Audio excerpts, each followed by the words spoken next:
Boom! Welcome to the Flying Can Ranch in Athens, Texas. Yes, we did move. We're at a whole new location. And I've got some things I want to review.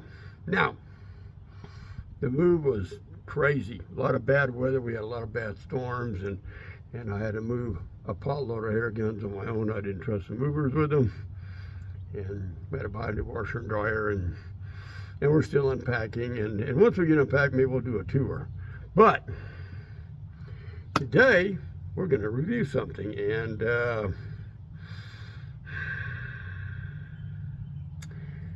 okay.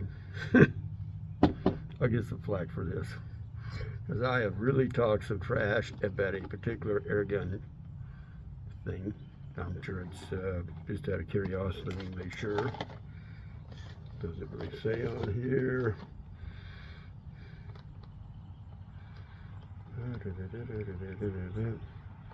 All right. Today I'm actually going to review the Sauer 911 Emperor Scorpion CO2 powered pistol. Yeah, I know, I've talked a lot of smack about Sauer, but you know. So we're going to dig this out of the box. Do something here real quick. We're going to hold it up here. Well, I don't think my lighting's the best, but we'll see how this turns out. Look at it this way, look at it this way. We'll flip it around, and we'll look at it this way. So first off, let's get over to some real facts here. This is the Sauer 911 Emperor Scorpion air pistol. It runs a .177 caliber steel BB, and I'm sure that the barrel is smooth bore. Say the thing rocks at about 300 feet per second. Its overall length is 8.7 pounds. Its barrel length is 5 inches. I'm sorry, the overall length is 8.7 inches. And the barrel length is 5 inches. The overall length is 8.70, and the overall weight is 2.60 pounds. Now, we'll get to the mag in a minute. It is a 17 round mag. Again, steel BBs. It does have a, and I'll show you all this. We go on ambidextrous safety. It also has a real nice grip safety. And some dotted sights, but they are fixed. Well, I think you can drift the front one, but you're not going to be able to do anything for elevation. So, let's go over some things. You do have a threaded end piece here where you can want to put a air stripper on it. You can do so. That's there. You do have a rail at the bottom. You want to put a laser sight, which I intend to do in the near future. You do have a little bit of gripping here, some gripping here. As you can tell, this one's in a desert tan. You have an all metal skeletized type trigger. Same thing with the hammer. And we'll come over here. Now, I'm not really sure if you can take this down, to be quite honest with you. I didn't see anything about it in the book. You got a mag release right here, and I threw away my mag, but my CO2 thing I had laying out here, but doesn't matter. The gist of it's the same. You're going to push this little release button, and you put your CO2 into your mag. Did I forget to grab something? Maybe I did. Be right back. Hopefully I'll be right back.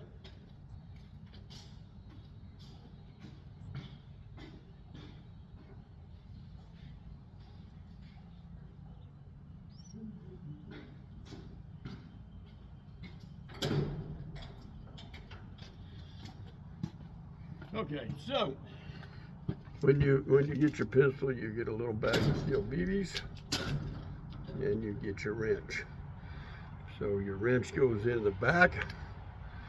You turn this, get the wrench in. Well, I wish I had tossed that. I don't think I have another one. But at any rate, you'll test that counterclockwise. You're going to drop your CO2 in here. Whoops. And then you'll just take your supplied wrench and you'll just turn it clockwise till it seals in. Now loading the magazine, and I've had this hat before, there's a little piece you can grab right up here, and you bring that back till you let it go and it stays. There's a little rod right in here, and you can just, I think I got 2 or 3 in it right now, sort of put your BBs right there and just bring them up and let them fall. That's 2, that's 4. It's very simple if you guide them in there right. 6.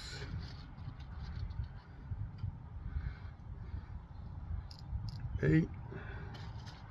Try to shake around, get them staggered. 10. And I'm only going to put 12 because there was a couple in it already. And maybe not. Then you're going to just push down on that, and now your BBs are locked in. So that'll go past your loading hole that is built right there. And then you can insert it back in the gun. Now another good thing about this is it is a blowback, and it's got a really good sound to it right out of the box. No oiling, no nothing, and it sounds very, very good. So the gun itself is very hefty. You know, it looks a lot like the real deal, and it's been my experience you get about maybe 3 mags out of it, and then it's going to start petering out on you pretty quick. But it's very comfortable in the hand for me. The sights line up. Now I'm going to have to adjust how I'm shooting this, because I noticed when I did the original shooting, I had to aim a little over the can. I was hitting some metal cans with it, and it did kind of puncture. I'm probably about, I'm guessing about 25 or 30 feet away. These aren't made for a long distance. They're not a target gun. They're a plinking gun. They're a fun gun. The hookstock style grips are very well checkered. They don't feel very rubbery. I mean, they're a plastic, but they fit real well. There is no checkering at the front of the hammer. That was a little bit of a disappointment, because some people like to hold it like this. But does have all of the, hard to see, but SIG markings on it. And I have talked a lot of smack about SIG, but from what I've handled on this one, it seemed to be working quite well in comparison to ones I've had in the past. Is it going to die after 3 CO2? Don't know yet. So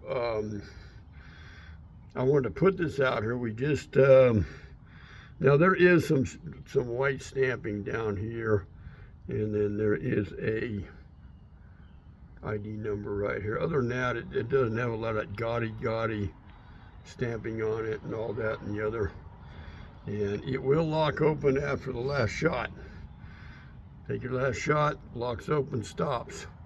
Load it up, release your mag, and you're ready to go. So, but I wanted to share that with you. It's, like I said, it feels very good in the hand. I can zig into it pretty quick. And we're going to give it a run. I mean, I tried. I'm game for anything. So, again, we are at a new location, and it was crazy. It really was. We had a big storm today. The movers came, and they came to my house first, and then went to her house. And of course, I've got multiple air guns that I moved on my own, coming over and made multiple trips.